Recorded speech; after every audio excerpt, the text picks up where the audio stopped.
embodiment of evil entities. I think that really seems to be the biggest drive of this evil army, is that they really are desperately seeking embodiment, and they're getting us, through those that have given over their wills to allow to be subject to the influence of evil, to build their army for them so they can just take over when the time is right, in a sense. But they're already, influencing and possessing and attaching and oppressing as many people as have let them.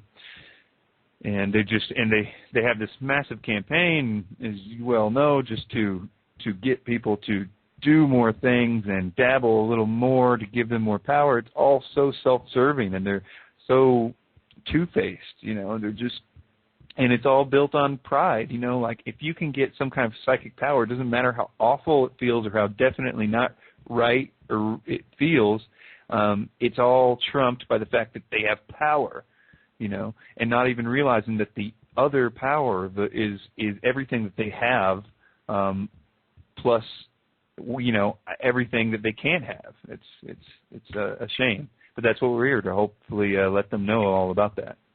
Yeah, and you're dead on with that. I mean, I going all the way back to high school, I remember having to write like short stories and stuff, and I'm going back like 15 years. I mean, this is how weird I am and how science fiction brained I am, or I've been through my life, writing stuff about whether or not clones have souls. Because I was starting to, they had like the Dolly thing going on then, and I don't know, man. I mean, we know what happened not necessarily the last time, but early on we know what was happening in these basically transgenic things, these combinations of angelic beings and humans were here. We know what was going on with that, and I'm not going to really get into the apocryphal type books. But I mean, if you dig into them, you'll find that in those, if you want to look at those as historical records or mythology based on historical record or whatnot, they're involved. And I think Tom Horn did a lot of research on this, or has done a lot of research on it. But it very much did involve splicing other animal genes in there as well, getting animal genes in there. I mean, just look at Greek mythology and whatnot.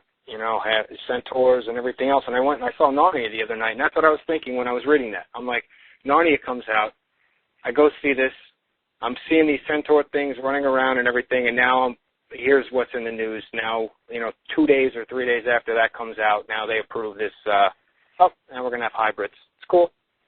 Good point. Yeah, that's a good point.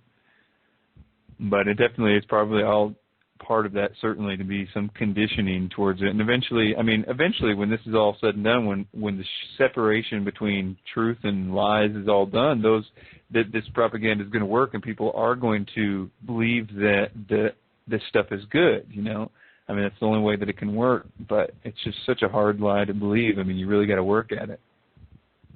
Yeah, and, like you were saying with the powers thing, I mean, like Mark shows about the indigo children and all that stuff. And when you got mainstream news talking about children with special gifts, and you have, the network shows with psychics and whatnot, everybody, I don't know, I don't want to say everybody, but a lot of people out there will sit there and watch these people, and they say, man, I wish I was like that. I wish I was like that. And that goes into another sci-fi show that was, it wasn't on Sci-Fi, it was on USA, I think. It was called the 4400, and these people were taking injections that was, in essence, were modifying their DNA, and then they would either die or they would get a special power. And the government was trying to stop the people from being able to do it, and basically these mutant people were out dispersing this. Basically these vaccinations that would either kill you or give you a special power, and people had to decide whether or not they wanted the power, or to risk death for the power. That's interesting. That's exactly the same thing like when I was watching these sci-fi things here, trying to do the research for the sleep paralysis / alien abduction stuff, that a lot of the I'm going to call them the Stockholm Syndrome types, which were saying, oh, yes, they were totally torturing me, but it was all good. And one of the reasons that they would do that, and is like when they would be like tortured by these things, they would shoot them a thought saying something like, just know that you're doing something very special and important or something like that. And that would like keep them from, rebelling. And eventually it would be the glue that kept them from ever stopping letting them do whatever they were doing. But my point is that on more than a few occasions in that same sci-fi special, it was talking about these injections that were changing their DNA, that was mutating half alien, half whatever DNA, and merging and all this stuff. And I'm just thinking the whole time about this, if you like the Satanists and what they believe about blood and the Nephilim blood, and they really do believe this transmutation thing, and it's a big part of these what they call these satanic super soldiers. It's like it's just a different mask. I mean, it's so obvious, but it's not so obvious. Even the details of it, you can't just say aliens are demons, demons are aliens, because there's something else going on, and it's not just one thing. I don't think it's like some Illuminati hybrid program gene thing either, because of the crossover to astral stuff. Because these things, when they're in people's rooms, they're not really always, I don't know, man. It's like sometimes they are real, sometimes they aren't real, and there's no distinction between the authority of the name of Jesus. It does not change with they're real or unreal. I mean, and it's just something that's the only sure thing that I can make out of all this study, this wash of misinformation, is that Jesus is still the only answer to whatever this is that's happening. So yeah, and I don't know, just reading so much stuff and what people are talking about, and different Stargate things with the CERN, what a program, whatever you want to call that, and just so much we kind of forget, or at least people that, I don't know, I guess there's only a very specific group of people that even believe that a Stargate could ever even exist, but people don't realize, or Christians don't often realize, that we, in essence, are these gates, I mean, demons can possess us. They somehow can get into us. And I tend to believe that when, you want to get into the astral stuff, you want to get into the astral projection and leaving your body, and you look at like MK Ultra, you look at giving yourself over, and Jordan Maxwell, just accepting your role and whatever, and not to point a finger at him, but just giving yourself over to these things. You're giving them dominion over you, and I believe you're allowing them to just use you, whether or not they're just here and they enter you, or they're coming from somewhere else through you. It's just, you constantly have to be on guard, and you constantly have to know what the Bible tells you about this stuff. I mean, there's reasons that we're supposed to avoid it, and it's not just, I tend to believe that when God tells us, gives us a commandment, there's a very specific reason for that commandment. It's for our own good, for some purpose. It's not just like him holding us back. It's not just him saying, oh, no, I don't want you to know that. No, I don't want you to do that. No, you're going to listen to... I really believe that these are commandments that we were given very specifically for our own good, because we are not purely spiritual and we are not purely physical, and we can be very much exploited. And I could go on for 3 hours about that, but it's just something that we really, my aunt, I saw my aunt the other day. Apparently, she's going to be on the John Edwards or John whatever the guy's, one of the psychic guy. She went and he picked her out of the crowd and did some kind of psychic reading thing with her, and was talking about my grandmother, and I'm just like, oh my God, I'm trying to talk. You can't even talk to people. They just think it's fun. It's it's good humor. It's this. It's just my mind was blown. I mean, that was about a week ago. I found that out.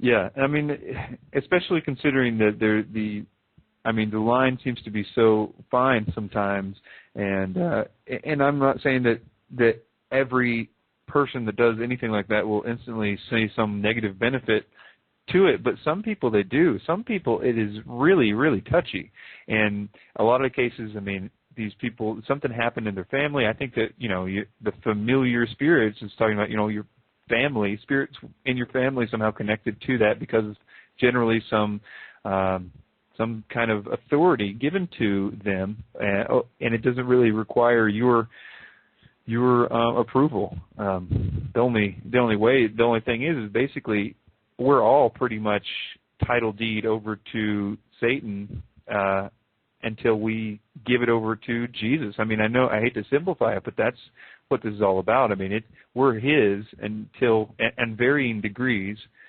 until we decide not to be.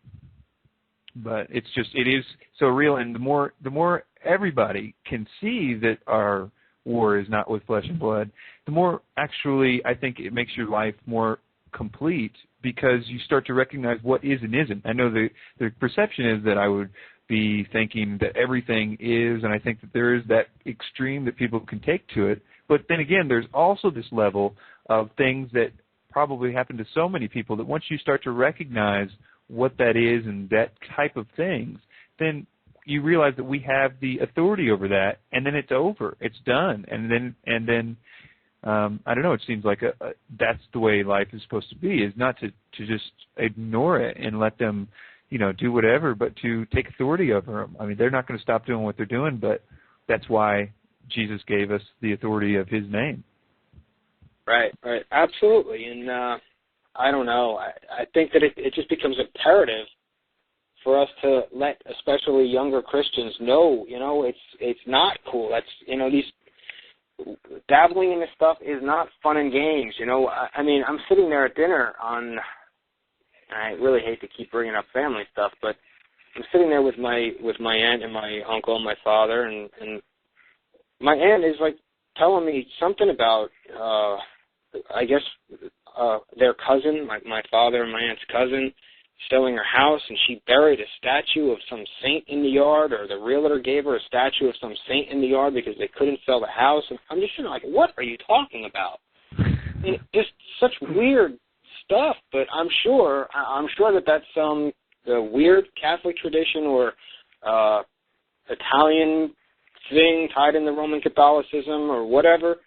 And dollars to donuts. If you dig into it, there's something very occultic behind that, and it just it is. I was just reading today that's part of what they do is they bless certain runes or whatever it is, and they bury them in the ground in certain places, generally different points of a pentagram or something like that, and then it opens doors and all that stuff. Yeah, so that's a little confirmation. Go ahead. Oh, that's wonderful. That's I probably shouldn't talk about my family anymore before they hunt me down. Right, kids. Bury me in the yard. Well, what else is going on? We got let's see. All the food stuff is really weird. I know it's like half a scare tactic, half absolutely and totally real, but it just seems to be it's looming, and I think that it's just waiting for the trigger of the mainstream media, which is already kind of doing it, to let that out of the floodgates, and who knows what'll happen. As far as food stuff, what are you talking about? Food shortages and famine calls for this and that and all that stuff. You think that's just all about spreading the GM crop around? No, I don't. I mean, I think it's part of that. I think it's multifaceted, probably. But I do think that, they do. The thing is that when your enemy wants to kill 90% of the population, you can't be sure of anything anymore. It's like, well, okay, they probably are trying to wipe out the food crop. It's not just part of that, but it certainly has a short-term financial gain to drive up the price and to get us all into GM food and all this stuff. But, if they could find some way to send a drought on this summer or something in the midst of like this propaganda, everybody go buy food, which is great because that's what they need to do. But, man, I'm telling you what, that has a real finite life when gas is at diesel fuel's at $4.50 and the trucks won't run and blah, blah, blah, blah, blah. We're sitting on the edge of a razor blade, Yeah, I was looking today. The average across the country fuel surcharge for like transport is, I think it was 42%. So if you're shipping something and it costs $1,000, it's costing you now in fuel surcharge. Like if a company charges a fuel surcharge, 42% of whatever you're paying them to transport the goods. And it's totally out of control, and that's prior to the gas spiking again today. It went up like $2 or $3 again today.